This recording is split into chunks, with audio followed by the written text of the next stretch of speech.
Hi, it's Dwyer, gamblersadvisory.com, bettingangle.us. It is August 3rd, 2022. Let's talk heavyweight boxing. But first, remember, the opinion you should follow should be your own. Just consider this video to be a second opinion from a complete stranger online. Now, they have recently announced a huge fight. Right, folks, the heavyweight division this year is not playing games.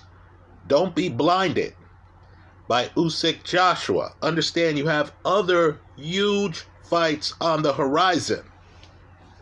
Now, to my utter amazement, unbeaten Joyce, right? And understand, the only difference between him and Joshua in terms of Olympic medals is that Joyce got jobbed by the judges when he fought Tony Yoka for the gold. That's the only difference. Joyce would have a different glow on him if that Olympic finals was properly scored. Also, Joyce was not fighting in his home city for the Olympics, right? Just keep that in mind. Joyce unbeaten. And he's decided to take on former champion Joseph Parker. Right? Parker has 2 losses. One was to Anthony Joshua, and I want people to revisit that fight. One of those 2 guys wanted to fight inside. Believe it or not, that person was Joseph Parker. The referee would not allow him. I believe that changed that fight. Let me go one step further. Until that point, Anthony Joshua had a 100% knockout ratio. It was Parker who became the first man to go the distance with Anthony Joshua. Right? And Joshua relied heavily on his jab in that fight. He was unable to throw authoritative right hands. Right? Well, let me just say this. The only other guy he lost to was Dillian White. And understand, that fight is curious. Parker does come out a bit distracted, does get dropped. Right? Gets dropped. Then he gets forearmed. Right? The forearm knockdown shouldn't have been a knockdown. But then that fight turns around. Folks, the person who's lucky that the bell sounded at the end of the 12th round was Dillian White. These fights are on YouTube. Right? Understand, I thought Parker should have beaten Joshua. Said so here online. Go back and look at that pre-fight video. I thought Parker should beat Dillian White. Right? Dillian White, folks, is finished at the end of the Parker fight. You wonder what would have happened had Parker not gotten hit with a forearm like Joe Calzaghe did when he fought Roy Jones. Right? The referee shouldn't have counted that second knockdown. So now we have this fight. And just to understand, both of these men, both of them, could be champions someday. Right? These are high-level heavyweights. They have the capability. Joyce, excellent jab. Excellent power. Legendary chin. Right? There are no stories about Joyce hitting the canvas against Dillian White. Right? Excellent hooks to the body. He's excellent in terms of sequencing. So he can fight a big hitter. And he knows how to be first. Right? He also knows how to avoid getting hit with big punches. Against Daniel Dubois, I would argue that's Joyce's biggest win. Joyce dominates that fight with a jab, but more importantly, Joyce was able to avoid Dubois' big punches. Right? Understand, Dubois just destroyed Trevor Bryan. You were looking at that fight, and early on you thought, how many rounds is Bryant going to last? Right? Bryant was on the clock from the opening bell, which is not unusual for Daniel Dubois fights. You never got that when he fought Joe Joyce. Joyce is a technician. Right? Joyce has a defensive construct. Well, let me say this. Life is unfair. And I mean this. Right? Life is unfair. We all have different ceilings. You heard me refer to Joseph Parker as distracted. Right? The first fight against Derek Chisora, everyone in the building knew. Chisora's a fast starter. Chisora comes out, tries to rough you up early. How does Parker get caught literally in the first few seconds of that fight and end up on the canvas? Who exactly did Parker think he was fighting? But understand, in terms of ceilings, there's a difference between these two fighters. At least that's my opinion. Right? Joseph Parker, whether he's distracted or not, whether you're watching Parker fights and you're wondering what Parker's thinking, that Andy Ruiz fight easily could have gone the other way. Right? I know Parker was fighting in his backyard, but my goodness, the dude was so lackadaisical. And then you're thinking to yourself, wow, this is, this guy's endangering his chance of winning the fight. Where is the urgency? Right? The crowd had more urgency than Parker in that fight. But for all of Parker's problems in focusing, if he comes out and he throws down his A game, I believe he wins this fight. Because Parker is one of the best athletes in the heavyweight division. Because Parker can literally take Anthony Joshua's right hand away from him while fighting Joshua in Joshua's backyard when Joshua was unbeaten, when Joshua hadn't even gone the distance in a fight.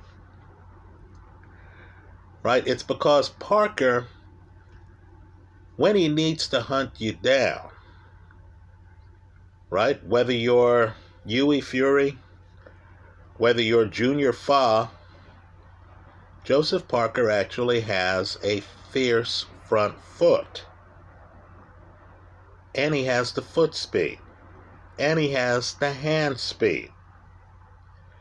So, while I'll agree that Joe Joyce has been the more consistent fighter, while I'll agree that Joe Joyce fought Usyk in a semi-pro match, had some moments and went the distance, while I'll agree that Joe Joyce probably has the better chin than Joseph Parker, I believe if Parker adopts an ambush style, in other words, stays outside, doesn't get hit with the jab, then jumps in periodically. Parker's shorter by a couple inches or so. If he can jump in periodically, go low. If he can throw jabs to the body and this is the fighter he needs to watch film of, 154-pound champion Jermell Charlo. Right? If he can look at the Jermell Charlo fight against Jason Rosario, an aggressive guy who, like Joyce relative to Parker, was a little bit slower and a little bit more methodical, a little bit more obvious than Jermell Charlo. If Parker can model his game after Jermell Charlo, he has the physical gifts to do so. He hits hard with both hands. He's going to be too elusive for Joe Joyce. He's going to be too sudden for Joe Joyce. But make no mistake, Parker cannot fall asleep at the wheel. Joyce has power. Joyce could stop it. So this fight is not for the squeamish. Right now, Joyce is the favorite. Parker is going off at a plus 130 underdog. Right? Look up this fight. It's new in your sports book. Right? Parker's the underdog. I like Parker. I would take Parker up to Parker being a minus 130 favorite. In other words, Parker to me is just too athletic, can get too low, can move too well for Joe Joyce. I do not believe Joe Joyce can treat Parker like he treated Daniel Dubois. Parker moves too well to be kept outside with a jab. I know Joshua threw a lot of jabs against Parker. Look up the punch stat numbers. I get that Dillian Whyte beat Parker, and someone could say, well, Joshua has a pretty good jab. Dillian Whyte has an excellent jab. Right? Guys with jabs, like Joe Joyce, who has an excellent jab, have beaten Parker before. I would argue that the person who beat Parker, other than the ref in the first Joshua fight, has been Joseph Parker. If you want to see what Parker is capable of when he's focused, when he's aggressive, when he's upset, when he thinks he's about to get jobbed, I would encourage people to look at the Hughie Fury fight. So, in a fight involving Joe Joyce, Joyce is one of my favorite fighters, right? Understand, too, both of these guys have sparred a lot with Tyson Fury, right? Parker's been hanging around the UK, right? Understand, even though the fight's in the UK, I believe Parker is going to feel at home, right? That's where Parker hangs out, right? Parker just has to make his way to the stadium, right? So I believe this fight really has no home court advantage, right? Parker is younger than Joe Joyce, even though Parker has more experience, right? You hear me talking about Parker having fought Anthony Joshua, for example, right? Parker has more experience. I believe Parker's hand speed, Parker's suddenness, Parker's foot speed, Parker's ability to move will give him the edge in this fight, right? Believe it or not, one of the fights to look at in judging what Parker can do is Usyk's fight against Joe Joyce. Let me say this too. Now, I do believe, and I want to be blunt here, right? I do believe Filip Hrgović takes over the heavyweight division, right? But I'm just telling you, in the universe of heavyweights out there, and he has a tough fight against Zhang Zhili, right? That's a tough fight, right? Zhili's a southpaw. Well, I'll just say, one of the few guys at heavyweight, and I'll agree, Parker looked lackluster in that first Chisora fight, right? Did anyone catch the improvement between Parker's performance, where he has to get off the canvas, in the first Chisora fight, with Parker's performance in the second Chisora fight? Right? I believe Parker is one of the few men, and I mean this, who can give Usyk a tough fight. Right? Understand, Parker is more coordinated than Anthony Joshua. There wouldn't be the gap you have in coordination in the Joshua-Usyk fight if Usyk were to fight Parker. Understand, too, Joe Joyce is playing with fire here. Joyce is the number 1 ranked contender for the WBO. Right? If Parker becomes the number 1 ranked contender for the WBO, he'd be in line to fight the winner of Joshua Usyk. Right? Now, I don't believe And I understand the press is all over the page on this, but I don't believe that Tyson Fury, who is unbeaten as I make this video, right, who initially won the heavyweight title way back when Vladimir Klitschko was active, right? He takes it from Vladimir Klitschko. This is before the Klitschko-Joshua fight. I don't believe that Tyson Fury risks his unbeaten record by fighting Alexander Usyk. Understand, there's always going to be a new guy who looks tough, who the public wants the old guy to fight. Right? Sooner or later, the old guy has to say, hey, I've been in this game long enough. I've proved myself over the years. Right? I've fought Deontay Wilder 3 times. Right? I've beaten other noteworthy fighters. That Vladimir Klitschko fight wasn't close, folks. Right? Sooner or later, the older fighter has to say, I've had enough. Joe Calzaghe, who retired unbeaten, never fought Carl Froch, who I believe had won the Commonwealth Games. Froch was actually in the news at the time of the Calzaghe retirement. Froch was campaigning to fight Calzaghe, and Calzaghe decided, no, I've had a good run.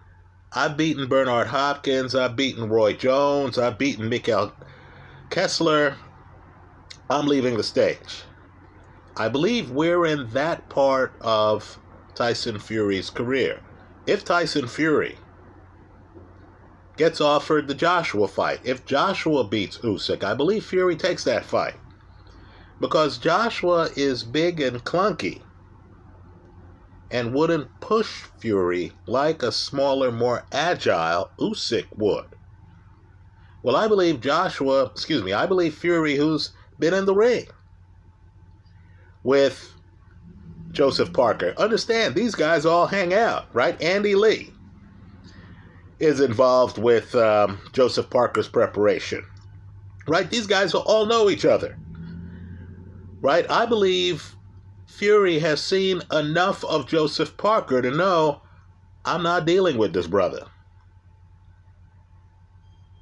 right? So I believe if Parker beats Joyce, I wouldn't be surprised if Usyk's next fight, if he beats Joshua, isn't against Joseph Parker, right? At that point, understand, Usyk would have to fulfill his obligation to fight mandatory contenders, right? So this is a very important fight. I'm leaning toward Joseph Parker because of the athleticism, because of the suddenness, because I believe he can fight the same fight that Jermell Charlo fought against Jason Rosario at 154. Come in with jabs to the body. Didn't that really help Danny Garcia last weekend? Right? Not allow a set pocket to form where he's dealing with Joe Joyce's technical prowess. Right? But rather to have an ambush style, come in, get back out. Come in, get back out. When he fought Andy Ruiz, understand it's Parker who actually made Andy Ruiz's feet an issue. And Parker was able to do so on his back foot, right? Ruiz, fast hands, slow feet, right? So Parker was able to play a stay-away game. What he has to do is to marry that with jumping in the pocket. He needs to look like Alexander Povetkin, right? And he needs to be clever, right? Job 1 is to avoid Joyce's jab. Job 2 then is to jump in and hit Joyce to the body, jump in with enough offense where the judges will think, okay, he's won this round. I'm leaning Parker. I understand it's a controversial fight. I understand Joyce is the favorite. Understand when you have odds this close, it's very hard to hedge the play. So at this point, unless I see some provocative prop being offered. At this point, my only play on this fight is to take Parker simply to win. That's how I see it. Let me hear from you. I hope you leave your comments in the comment section of this video. Right? Too much hand speed, too much foot speed, too much athleticism. The kind of punching power that had Dillian Whyte finished at the end of their fight. Right? A big enough fight where Parker is going to come in and he's going to be ready. Keep in mind, too, even though Joyce hits hard, this is a guy in Parker who's already gone the distance with Anthony Joshua. By the way, he goes the distance with Dillian Whyte as well. Has never been stopped inside of the distance as a professional fighter. Let's just say Parker is underrated, right? If Parker were a mild favorite, I would take him here too. That's how I see it. Let me hear from you. I hope you leave your comments in the comment section of this YouTube video. Thanks for stopping by.